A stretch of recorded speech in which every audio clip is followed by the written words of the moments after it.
जहाज में पेपर के नीचे से लाइट डालकर क्यों पढ़ रहे थे, बैग बगल की सीट पर रखकर और ताला लगाकर क्यों फोटो खिंचवा रहे थे। इन सब छोटी छोटी और हल्की फुल्की टीका टिप्पणियों के बीच बड़ी बात यह है कि मोदी जी का ये अमेरिका दौरा इतना फीका क्यों है। भारतीय मीडिया ने पूरी ताकत झोंक दी, लेकिन फिर भी ट्रंप के जमाने वाला जोश और खरोश क्यों नहीं देखने को मिला। आज इसी पर डिटेल में बात करेंगे।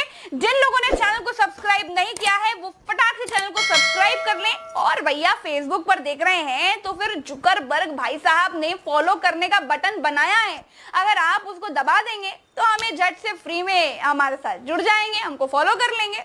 तो दोस्तों, मोदी जी जिस जहाज से यात्रा कर रहे हैं इसका नाम है एयर इंडिया 1KB777, यानी ये कोई आम जहाज नहीं है।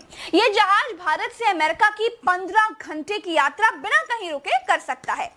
दोस्तों, ये इतिहास में पहली बार हुआ है कि भारत के प्रधानमंत्री को कहीं रास्ते में रुकना ही नहीं पड़ा, वरना अमेरिका जाने वाले हर भारतीय प्रधानमंत्री को तेल वेल भराने के लिए जर्मनी में रुकना ही पड़ता था।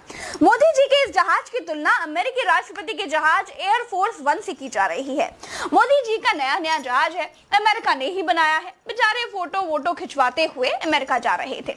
आलीशान जहाज में सुध बुध खोकर काम करने के इमेज बनाने के चक्कर में कई टेक्निकल गलतियां हो गई, जैसे ताला लगा कपड़ों का बैग अपनी बगल वाली सीट पर रख लिया, जिससे लगने लगे कि बहुत हड़बड़ी में जा रहे थे, या फिर काम के चक्कर में बैग अपनी जगह पर रख नहीं पाए थे। इस जहाज में लैबोरेटरी है, कॉन्फ्रेंस रूम है, सोने का कमरा है, स्टाफ के रहने की व्यवस्था है, डॉक्टर सब होते हैं। यहाँ तक कि सेना इस जहाज को स्कॉट करती है। मोदी जी कोई भारत के पीडब्ल्यूडी विभाग के बाबू थोड़ी ना है कि फाइलें अपने साथ बगल में दबाकर लेकर चलते होंगे। इसके लिए तो पीए रखे होंगे, स्टाफ होगा बकायदा जो बताता होगा कि सर एक साइन यहाँ, सर एक साइन वहाँ, सर एक साइन और। लेकिन नए जहाज में ऐसी बिखरी हुई फाइलों के साथ यात्रा करते हुए इस बैग के साथ फोटो खींचा जाए तो कितना अच्छा लगता होगा, सोचिए।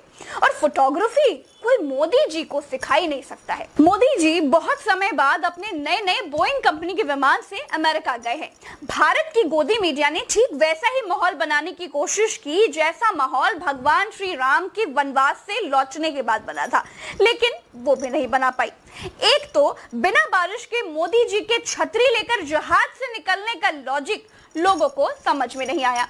ऊपर से अंजना जी ने बड़ी ही एक्साइटमेंट में ढोल बजा रहे लोगों से पूछा कि मोदी जी के आने का एक्साइटमेंट क्या है, तो ढोल बजा रहे लोगों ने कहा कि भैया हमको तो बुलाया गया है कि आओ सपोर्ट करो, तो हम सपोर्ट कर रहे हैं। हमको तो ढोल बजाने के लिए बुलाया गया है, वही कर रहे हैं।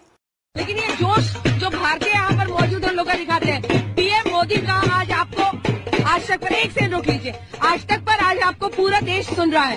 एक्साइटमेंट क्या है पीएम मोदी के विजिट? हम तो आए भाई, हमारे को बुलाया गया है कि आइए सपोर्ट करो as a musician, so we are here as a musician. देखिए, जो लोग अंजना जी को अपशब्द कह रहे हैं तो मैं उनसे कहना चाहूंगी कि अंजना जी की इज्जत करें। जब आप किसी चैनल में नौकरी करते हैं तो चैनल जो कहता है वो ही आपको करना पड़ता है। तो अंजना जी जो करती हैं वो उनकी ड्यूटी और नौकरी का हिस्सा है। इसीलिए प्लीज आप लोग अंजना जी को अपशब्द बिल्कुल नहीं कहें। उनके व्यक्तिगत विचार टीवी की एंकरिंग से अलग हो सकते हैं। दोस्तों, फिर किसी ने वीडियो डालकर बताया कि मोदी जी के दौरे की खबर अमेरिकी अखबारों में छपी नहीं है। अंजना जी ने भी वहां के अखबार पलटे तो उनको भी कुछ नहीं मिला। प्रेसिडेंट जो बाइडेन और मैक्रोन की खबर को तो डील किया गया है, लेकिन शायद मुझे लगता है जब प्रधानमंत्री की मुलाकात यहाँ पर तमाम सीईओज के साथ होगी या फिर कमला हैरिस वाइस प्रेसिडेंट के साथ होगी, उसके बाद अलग किस्म की कवरेज होगी। दोस्तों, एक बात और कि मोदी जी बड़ी उत्सुकता से भारतीय मूल की अमेरिकी उपराष्ट्रपति कमला हैरिस से मिले। मोदी जी ने अपनी एक्साइटमेंट की तस्वीरें ट्विटर पर पोस्ट की, लेकिन दूसरी तरफ कमला हैरिस ने हमारे प्रधानमंत्री से मुलाकात की तस्वीरें अपने ट्विटर पर पोस्ट नहीं की कि मोदी जी से मिलकर बड़ा अच्छा लगा, बड़े अच्छे आदमी हैं, जैसे लोग कर्टसी में करते हैं। इसका एक कारण हो सकता है, क्या बताती हूँ। क्योंकि मोदी जी ट्रंप के सपोर्टर थे, ट्रंप के लिए प्रचार करके आए थे।